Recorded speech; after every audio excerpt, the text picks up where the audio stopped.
Welcome to Brew and Review with Mike and Jake from Orange Cactus Coffee.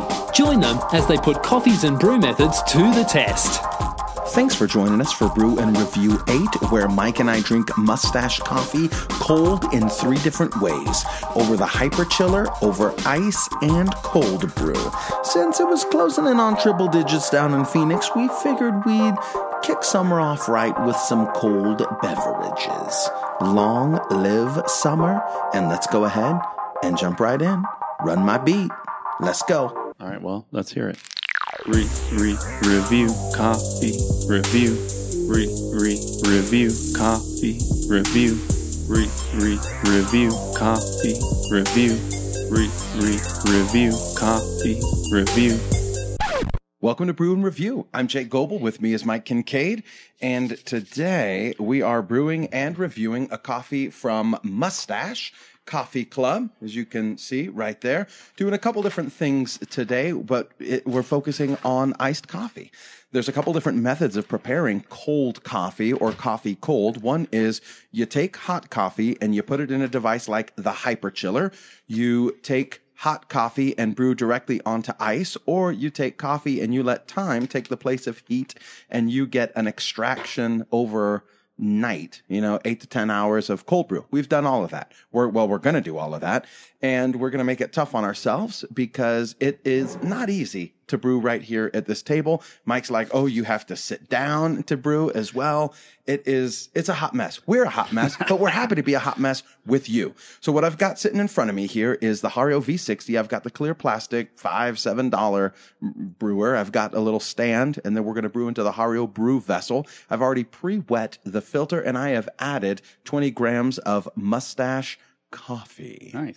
And it's kind of at a setting that I use on my Bodum Bistro already for the Hario V60 pour over. So I'm going to let it go from here, and I'm going to let Mikey take. Oh, and I've got this little tiny swan neck kettle, this little gooseneck kettle. And Mike's like, you're going to use that? You're going to make it more difficult. And I was like, that's what we do. That's what we're good at. That's what we do. I have never used this. This is the first time.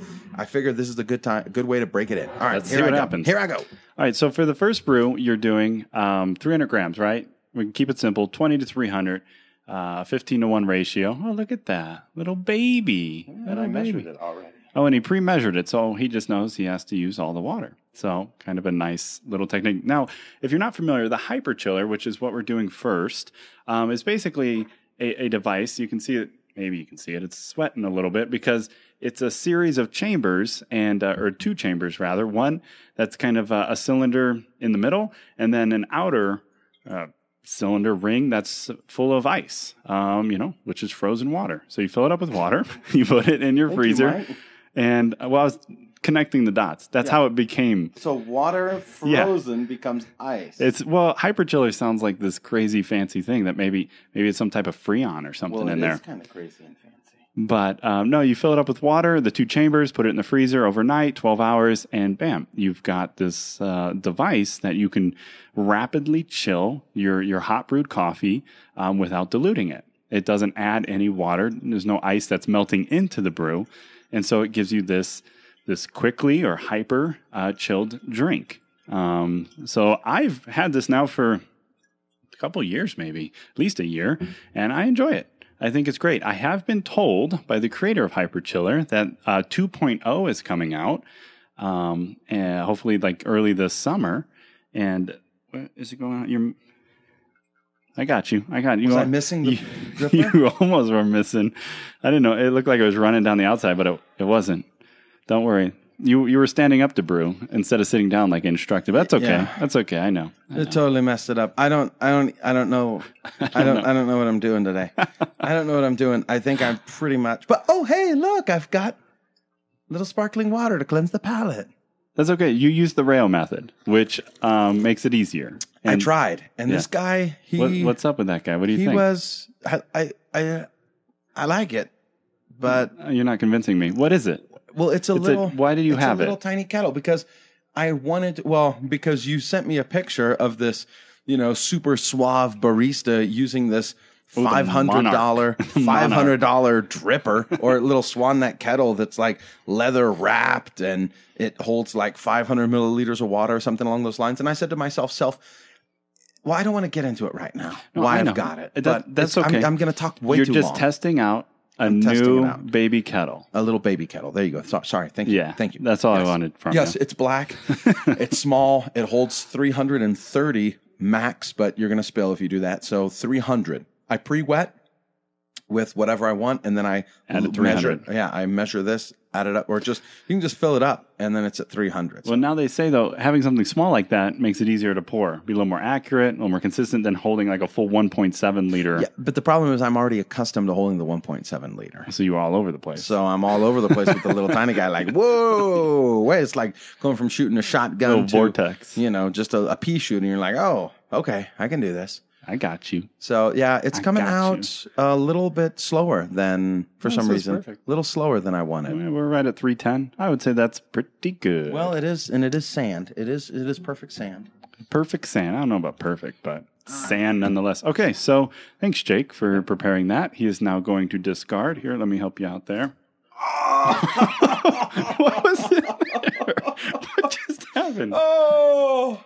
It was bound to happen. Mikey just splashed water all over me, all over the table, all over everything. But we're not going to stop. I think the brew's okay. Yeah, because that's all that matters. We didn't get any water inside the brew. I didn't know there was water in But there is coffee everywhere. I was missing the chamber. I was missing the brew vessel. No. Look at that. Is it full of coffee? It's full of coffee. No, wow. Should we just start over? Or should we just keep this? Should we keep this train wreck in here? It's okay. What's going on here? Here, I'll let you mess with that. Yeah. Well, here's the deal. Even if a little cough, it could affect the brew. Well, how much? Open that up. Let's see. Will you get it open already? Well, wow, we should just start over. This is terrible. This is so good. So much pre-planning. I can't. With your finger. There you go. Oh, well, it can't be that much coffee. No, I don't think it's that much. I really don't. Oh, no, it's just a little wet in there. I think this mark right here is because I splashed it a little bit. Though. You're right. That could be water. That's water you splurge. I think we're good. All right, let's go. Who knows? Well, you can watch on the playback. Pour it in the hyperchiller. Oh, this is. I apologize for splashing you with the. You're apologizing to me? The hot water, buddy. On the Are air? you okay? Yeah, I'm gonna. Yeah, I'm worried about you. Did I burn you? Jake, I'm sorry. No. Did you say those words so I can chop that out and just use it for whenever I want to, please? No, because even if I said I'm not sorry, you'll just cut the knot out. That's fine, but if you could just say, Jake, I'm sorry, that would be great. But moving on. So what you do next? I apologize doesn't work. That could be like in the middle of a story. These fancy roses over together from your own garden. So all you do then, and just sometimes this thing pops and crackles a little bit from the extreme transfer of heat. It's going to explode. Don't make me. I've had it. Do you have to have a steady pour when you're using the hyperchiller? You got to pour. Yeah, if you pour too fast, you'll pour all over the place. Huh. Because it's got to go down into the chamber at, this little reservoir on the top. I see. Has a limit to how much you can throw at it. Oh, okay. Okay. So you pour it into like a little chamber on the top, and then it drains down into the cooling chamber. It's not much. It's just like a little slanted thing on top. Perfect. So the hyperchiller takes a few minutes, right, Mike? Now you let it chill, you give it some stirs, and let it sit for a few minutes. So while that sits, we are going to start the ice brew. Are we going to cut it or just run it? The ice brew? We're going to go ice brew.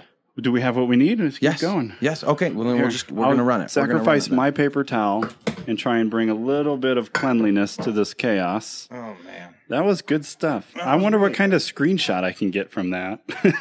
I don't know. It's going to be a genuine reaction, though. I had no idea there was water in there. But that makes sense. That was your pre-wet water. That was my pre-wet water. I was too busy prepping elsewhere. Wasn't paying attention. Okay. So we're doing the same ratio, 20 to 300, but we're going to take this guy. Okay. And we're going to, he's frozen. Look at that. He's already frozen. So Jake's doing 20 to 300, same ratio. This time, though, what we're going to do is we're going to do 100 grams of ice and only 200 grams of the hot water for the brew. Now, to compensate for having a little bit less water, to make sure we get a decent extraction, we're a little bit finer on the grind. so that we can get a more even extraction, a little quicker extraction with less water, and then we're going to dilute it down. That's the goal. That's the goal. So this time... I can't pre-wet into that. Will you hand me that real quick, please? Wow. Keep going. Keep going. Keep going. Just throw that in there. Here, I'll help you out. Enough. I'll help you. I got you. Close enough. I got this. All right. See? That's what friends are for. Don't even worry about it. So Jake's going to pre-wet while I'm holding. See, it's got this little fancy handle. I've never wondered what it was for, but I think... It's going to mess the light up. Yeah, go right ahead. All right. If the lights flicker, it's because we're on... We're on one server. We're on one server. We're dropping packets on this server. We're dropping packets on that server. Okay, so that's one good. circuit is what he means. But Server. you almost dropped it. So good. You good? Yeah, really great. That worked out well. Yeah, it did. Well, if you're just listening, you might find a little bit entertainment in the video because this is literally a mess. There's coffee everywhere. There's coffee and everywhere. water everywhere. This is a nightmare. It is not a nightmare. It's There's the flicker. A little bit of flicker. You might not see it, but it's there. When the heating element kicks on from the kettle, the lights we got rocking here. Wow, I think, is this the fateful last episode? Is this when we jump the shark? This could be like... Is this the one where people say, I'm done with those two idiots? Oh, they're wasting my time. They're wasting my time in my life, and I can't do this anymore. I say before you judge us, set up your own camera, sit down and try and brew from the seated position, and you will quickly realize that the struggles that we face weekly on this show. All right, we've got it going. Here we go. So same brew, except you're going to break it up. You're going to pre-wet with what? 40 grams, 50 grams, 60 grams? I'm still going to go 60. He's still going 60. Go 3 to 1. Pretty much the same method, just minus 100 grams, correct? Correct. That is correct. Now, Jake, we used, for this, we thought was better, little crunchy cubed ice, smaller ice, so that it would kind of actually melt. We want it to melt. We want it to dilute as it chills, so that we can get something comparable to what's going on here in the Hyperchiller. And then Jake, overnight, excuse me, had this same coffee, the Rwandan from Moustache. Mm-hmm. He brewed up in his Hario cold brew bottle, which we've talked about before with Peixoto, and we've done many other coffees with this. It is a wonderful method, very simple to use, and you like 12 hours, right? Yeah, 12, between 12 and 15. He says between 12 and 15. Shoot for 12. Depending on, how, if you get up on time or if you remember to take it out or do that sort of thing. What kind of, I've asked you this before, but for the cold brew, Jake, what kind of grind do you like? Do you go a little bit coarser? In comparison to like your V60 grind. I use the exact same grind. Keeps it the same. I find it doesn't. Now, if I'm using the French press to do my cold brew, I will go more coarse, but that's only because of the filter in the French press. Gotcha. The filter in the Hario bottle is so fine that you can afford to go. You can go a little bit finer. So if you couldn't quite pick that up, he said he keeps it about the same because the screen on the cold brew bottle is fine enough to catch the fines in that finer grind coffee. Like a super fine plastic mesh. So. But something like the French press, you go too fine and it sneaks through and it gives you that silty, dirty cup. Which some of you like. You like some of you like dirt. that dirty cup. You like looking at the bottom. Oh, there's. I like, and you know what? I confess I've been experiencing the joys of clean cupping, clean cups, and that's what I've been doing. All right. Well, I didn't give it a little spin. Let's give it a little spin. Yeah, you're doing it wrong. You do you. You do you, spin police. I'll do me. So now you can see it is almost all the way dissolved. And I shoot for... What do you shoot for? The sweet spot. The moon. Oh, the sweet spot. Where you can find things where you can get your coffee chilled with the ice like... I want it all to melt and it be cold. Exactly. I'm trying to duplicate what the Hyperchiller does. We're trying. And that's, I think, one of the challenges with doing it this way, is that you have to factor in and kind of play around with the ratios until you get a nice... Look, right now... What you got? Right now, there it is. There it is. We're ready to go, but I doubt it's cold enough right now. Can I get a little bit of that? So I would have to add a little bit more... ice to this, and so it'll be challenging to get. It's chilled but not cold. Actually, well, let's go with what we got. I killed it. We'll go with what we got. I'm sorry. I don't know. Killed this thing. If you can't hear him, Jake said he totally screwed it up. I just nailed it. Wait. You get some hot spots? Yeah, I may have screwed it up. Sorry. Don't worry about it. Well, I really thought would probably recommend. I really thought I accidentally killed it. We got ice. Yeah, we could throw a little more ice in there, but then it's going to mess up the ratio. Yeah. Okay, so let's do this. For the little glasses, we're going to have the ice brewed, the Japanese ice. Now, I would typically add a little more ice to this anyways, because I'm at a 15-to-1 ratio with this, and I can afford to. And you could do the same thing with the Hyperchiller. Yeah, you can add ice. A little more ice. Now that it's chilled, it's going to dilute, but not much. It's just going to make the drink a little colder, which I would recommend too. But we're not going to do that, are we? Because we want to taste it straight up as is. Go ahead, break that too, Mike. Great job. We're doing this in one take. All right. We're one take wonders. We're one taking this? All right. This is yours. Let's go with the cold brew. Let's do the cold brew in the kind of the thicker, the big, tall glass. Yeah, because, that one, right? This one right Not here. that one, but this one. Yeah, not the that taller one. one. This one. The tall one. Well, the one that's a little heavier. The heavier tall one? Yeah. Tall and heavy. Tall and heavy. So tall and heavy gets the cold brew. Yeah. And tall and light gets the Hyperchiller. Gets the hyper. But I don't know what to do with that hyper. So I've never used the hyper. So do you want me to try and pour the hyper that I've never used before? That might be nice. Well, we've made enough messes. Let me handle this. That might be exciting. So do you pour it straight out of there? Yeah. So you don't open that. Oh, there's a little mouth. There's a little mouth on the lid. Spout. Okay, it's like a spout. Yeah. No, it's not spitting the coffee out. It's pouring the coffee out. Okay. Wait till you see me pour it. Okay. Let's see it. Let's see it. You see Let's see it. Yeah. All right, you ready? I'm going to do it. I'm ready. Yes. The anticipation is killing me. Please pour. All right, I'll pour it. He's not pouring. Well, I'm just trying to ensure good. He's not pouring. Chill. So there is some technique behind using the Hyperchiller as well. You mean this? Yeah. The Rayo spin? You don't just dump and go. You can't just dump and go. No, you want to. The more you can let it chill, and you can even leave it in this. And sometimes I'll just pour a little bit out and drink it with like those St. Anthony plum bottom snifters. Oh, okay. And that's great too, because then it gets even colder. Okay. All right. So all you do is pour. We're finally getting a pour. There you go. Would you like some? And this is what I have to deal with every time. In case you were wondering. Excuse me. It's polite to ask. In case you were wondering. Never assume. Mike splashing water all over you. Threw that water. And then not pouring you your coffee you showed up to drink. That part?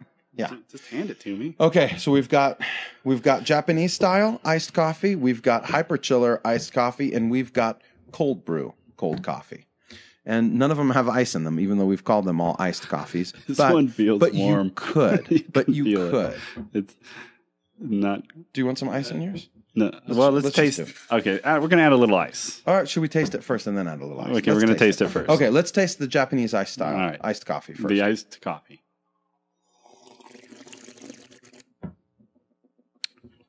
However, I will say before we give any tasting notes, good coffee typically and generally will taste better at lower temperatures. It's not hot. It's not hot. It's not hot. No, it's not hot. It's not cold. It's not ice cold, but it's cool. It is cool. It's cold coffee. It's like lukewarm room temperature. I would say a little slightly cooler. Yeah, slightly cooler. More on the Luke side. More on the Luke than the warm side. Gotcha. Yeah, more on the Luke than the Leia. So this Rwandan, lemon, green apple, honey. It was an altitude of 1,650 to 2,000 meters. It is a washed processing, and its variety is a Red Bourbon. Hey, nice. Nice, buddy. Killed it. Dump it right in there. Pretty much just killed it. This, I don't know. I will say my first sip, even with it being on the Lukish warm side, was pretty good. It was very fruity. Now, they say lemon, green apple, and honey. And the producer was Vunga Cooperative. Vunga Cooperative. Apologize if I'm mispronouncing that. Hey, coffee fans. That's what the beginning of this says. And then there's 2 paragraphs of talking, signed the Moustache Coffee Club. There's good acidity there. Good acidity. Clean mouthfeel. Afterwards, I'm like... Acidity? Like acid? Yeah, like towards a little tartness at the sides of the mouth there. Kind of like maybe like an apple, maybe a green. I don't know if I'm getting any lemon or green apple. like, I don't know if those were the flavor notes that I would come up with if I were tasting it. And like somebody said, hey, Jake, come up with these flavor notes. I'd be... Come up with these flavor notes? Hey, here's what we want to get from this coffee. Figure out a way to get there. Like that. Like, dance around it. What are you doing over there? You're not talking. I'm trying to find out what flavors I'm getting. I thought you fell asleep. Okay, well, I'm not going to get... I don't know what flavors I'm getting, but it tastes like fruity coffee. Instead, I'm going to transition straight into the Hyperchiller to see... I want to see if I'm getting the exact same flavor from it or not. I want to know if I can tell a difference. Oh, going to the Hyper. Which one was the Hyper? The fat bottom? Round bottom? Yeah. Round bottom. Round bottom. Oh, it's pretty cold. That is very cold. Yeah, that's a better cooling method. Now, the ice is kind of free, though, if you got an ice maker. The Hyperchiller is how much? It's a very good question. I think it's $20. I can double check. That's not bad. It's not bad. I thought it was like 30 or 40. And it could be. Let's find out. Like I said, 2.0, I think they're coming out with an improved version, but there it is, hyperchiller.com. It tastes different. Almost knocked it over. It tastes different, Mike. I am getting a strong green apple from this one right here. It's like adding 30 ice cubes to your beverage with no dilution. All right, where are we at for price? Shop now. Getting there. Are you getting a crisp green apple? Not just a regular, but a crisp green apple? Okay, it is 30. $30 for the Hyperchiller. But you buy two, get free U.S. shipping. Buy three, get fourth free. But you're like, why would I need more? Well, here's why. Because now that you've spent this one, you have to refreeze it, but maybe you want another drink. Maybe you want to serve another drink for a friend. You need a couple Hyperchillers. Maybe you got homies. I am getting a little more out of this. Yeah. I am getting I don't know if it's just the coffee itself. You know what I mean? Because we went 200 grams of water, so I'm sure the recipe, it's obviously... You mean with the iced coffee? Yeah. Yeah, we changed the recipe to account for the ice. To account for the ice. And I got to say, it's not as good. And I'm shocked. I'm shocked by it because I probably would have defended the Japanese iced coffee style vehemently. If somebody was, I'd be like, come on, the Hyperchiller is okay, but it's kind of an expensive gimmick. But it's not. It is not an expensive gimmick.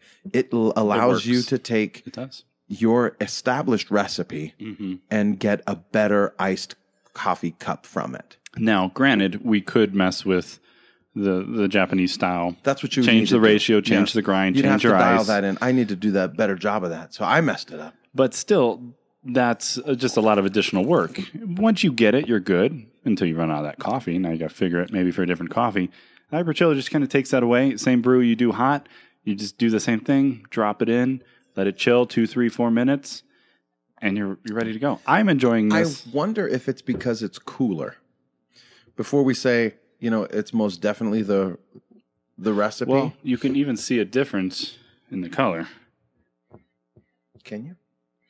Mike is holding up. Yeah, it looks a little darker, doesn't it? That's what my thought was. It has a different glass, though. Yeah, maybe we're getting different refraction. Yeah. Refraction properties. Yeah, refractionary. Yeah. Maybe one is dropping less packets. Light packets. Okay. I'm going to cleanse palate, and then I'm going to go into the cold brew here. Yeah. Cold brew. Let's taste the cold brew. Or maybe it's because I used the little tiny kettle for the... Oh, you did the tiny? I did tiny for the Hyperchiller. Maybe it's just better. Maybe the tiny is just better. Maybe. You're a little more accurate. You felt like you were all over the place. Yeah. But you were actually in the pocket. So you were better... You're feeling it. Better extraction and refraction. Yeah, you're on deck. Yeah. I like that. Wait. Okay, you're going for it. Cold brew. 12, 14-hour cold brew. Same coffee. It's a completely different coffee. I get more lemon at the end than green apple in the middle. Whoa. Like the flavor, honey. The flavor journey. Are you getting honey? I am getting honey. Maybe that's honey at the end that I'm getting instead of lemon. Maybe it's lemon honey. That was like a natural honey. Like not processed honey, not fake syrupy honey from China, but real legit honey. It's a different coffee. Wow. It tastes completely different. It really does. I was quite surprised, actually. Wait, this is... Cold brew is supposed to just be muddy and chocolatey and not much going for it and dull and I am dense. ashamed to say I like the cold brew more. I'm sorry. Do you like it more, or you just prefer it? Yeah, because that makes sense. You're right. I think I probably prefer it instead of liking it more. I like them both, but I prefer this one. I was trying to reword it in a way. Yeah. That gave... That's good. I like them both, but I prefer the cold brew. I like the flavors last longer for each sip. I don't know if that makes any sense. Yeah, it's got more finish. It's got more finish. Yeah. Wow. Did you read about that somewhere, or did you just come up with that right now? Maybe I'm studying to be a Q grader, you know? Wow. Maybe I'm not. It's got more Maybe finish. I just heard Tim Wendelbo say that. I like that. It's got this. Let me try this again. I'm getting a lot of the honey finish on this cold brew. It's excellent. What do you think? Yeah. The honey lingers like a nice Lingering autumn juicy. evening when the sun is just setting over the distant horizon. Yes. And the fireflies are just starting to come out. It is a different ratio, though, as well. What is? The cold brew is What do you do on 55 to 700, and it's not What does that break down to? 13.3 to 1. So a little bit stronger. So it's a stronger ratio, and it's not watered down with an ice sphere like we normally do. Yeah. But it still, to me, has the cold brew that I've come to love that you make with that cold brew bottle. Yeah. Very good. Very tasty. I'm going to go back to the Japanese. See what we got going here. Well, let me cleanse. Yeah. Give it another go. Now, do you want to like it because it's a traditional method, or because you can also call it Japanese style? Probably because I like a lot of things Japanese, and so it colors my view of things. Yeah, yeah. And, well, so there's that, but then there's also a certain purity about it. You know what I mean? Like, we added all natural ice, or we added all natural frozen water to this recipe and got something clean, smooth, and delicious. You had to go out and buy this abomination of American manufacturing. It was made in Japan. You had to go out and buy Just kidding. this abomination of Japanese manufacturing. I like it more, though, now that it's coming. No, I'm just teasing. I think it is made in the U.S. But you know what I mean? There's China. There's Sorry. a part of China. You had to go out and buy. No, but you know what I mean? There's something, I guess, attractive about just being This is simple. easier to do if you already have the brew equipment. You You've just got add the- ice. You just have exactly. Here's my theory. Yeah. I think this is under extracted. Yeah. I think because we used only 200 grams of water, I don't think we went fine enough. That would be my guess. How to improve this? Let's go a little bit finer, yeah. and maybe add a little bit more ice. And a little less water? Would you go 50-50? No, I wouldn't go less water. You need the water for proper extraction. Yeah, exactly. So what do you do for the ice? I'd like maybe a sphere in there because it maybe might cool it faster, but melt slower. Yeah, But I don't know. Then you mess with your ratio because it is going to melt less. That's true. It's not going to be melted by the time you're done brewing. So you might get proper extraction, just might be a stronger cup. Yeah. See, those are all the variables, but that's part of the Japanese style. Those are some of the variables. Figure those variables out. That the Hyperchiller takes out of the equation. It makes it simple. And you can do this with any hot coffee. It looks like you can brew right into it as well. You can. I've done that with, It's not the most suited, surface for that, but it works. I think I've even done an AeroPress right into it. I don't recommend that. I think I had the funnel like did on you it. sploosh everything everywhere? And I was like, oh man. So my favorite, I'd have to say, is the cold brew, the Hyperchiller, the Japanese iced. Even though I think the Japanese ice style is probably more user error, brewer error than method itself. But maybe if your method is hard to dial in, it could be there's a problem with the method there as well. You know what I mean? Well, exactly. That is the negative of that method, is that it's prone to errors or issues because of all the variables. It seemed like where I had the best experience in the past is brewing larger amounts in the Chemex. If I can bring the Chemex up, but we can try maybe that again. I filled it up with more ice. It was like a 700 grams in recipe. So I had like 200 grams of ice and 500 grams of water. And then I brewed it a little stronger, and then I added a little more ice afterwards. I think that would give you more to play with. Maybe you would have more water. Exactly. So maybe in another one, we can do the Japanese style, different methods. Yeah. V60, Chemex, and maybe even AeroPress. Yeah. See if we can brew straight up. Well, because the AeroPress is like that. It's like that. It's like that. Yeah, you can brew a strong little cup, dilute it with some ice. Yeah, with ice. Be good to go. Yeah. So for me, I think cold brew. That's probably the best way to do it. Now that try all different methods. Well, the immersion, because you're running 200 to 20 anyways. You're running a 10-to-1 ratio inside the AeroPress, and then after you press it, you add another 100. You add a third of the water into the recipe. Then, so it's like an Americano. Essentially, you're adding water to it. So, but not. Yeah, I'm with you. You know what I did have the other day was an iced espresso, like straight shot over ice. It was killer. They did a shot over and then poured it. I did. What'd you do? I did. I put a shot over ice. You pulled the shot over ice. With ice in a glass underneath it? Ice in a glass underneath it. Wow. It's cool. It reminds me of the affogatos that I... That's exactly what I was doing. I was like, right over affogato right over ice cream. Affogato, not africano. Affogato. Unless you're using an Ethiopian. Okay, so moving right along. Oh. What? It's a combination. What did you like about these coffees, Michael? I liked... Well, the Japanese style is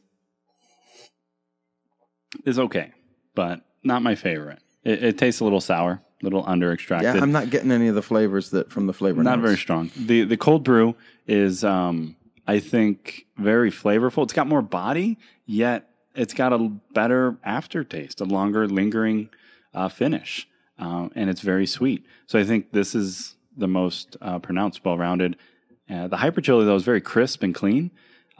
Which I really enjoy because I like drinking this as a refreshing beverage. It is refreshing. Sometimes I'll even take it like if we're going to walk or something like that, or if I want some coffee before I work out or during workout, I like hitting up the Hyperchiller because it's a little more. So it's got a crispness to it. That's true, and it's still very flavorful. I concur. What do you think? Is this your first time having a Rwandan? This is my first Rwandan coffee. I want to say we roasted one maybe a year ago, but I can't recall for sure. This is my second Rwandan coffee. I don't remember. So if you don't remember, then it is your first, right? It's my first. Is that what they say? If you can't remember, it's got to be. You can't remember the first, then it didn't happen. Perfect. Right? No. Oh. No. All right. Well, then this is our second. Perfect. So, hey, if you have any questions about cold brew, iced coffee, or if there's a method you like to use that you found works well, please let us know. Or you just take issue with the little random mistakes that we made and you want to point it out to us in our YouTube channel, by all means, send your comments as well. Thank you. Make no mistakes. Thank you for commenting. It's all planned.